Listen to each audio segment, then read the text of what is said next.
أعوذ بالله من الشيطان الرجيم. لا جناح عليكم إن طلقتم النساء ما لم تمسوهن أو تفرضوا لهن فريضة ومتعوهن على الموسع قدره وعلى المقدر قدره متاعا بالمعروف حقا على المحسنين.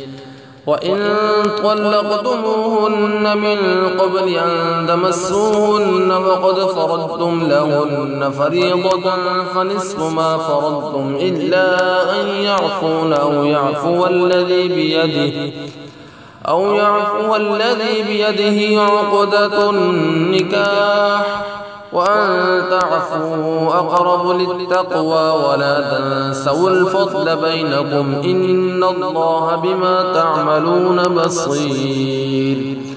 حافظوا على الصلوات والصلاة الوسطى وقوموا لله قانتين.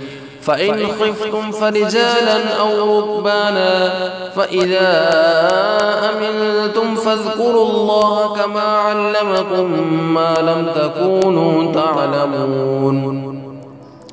والذين يتوفون منكم ويذرون أزواجا وصية لأزواجهم متاعا إلى الحول غير إخراج فإن خرجن فلا جناح عليكم فيما فعلن في أنفسهن من معروف والله عزيز حكيم.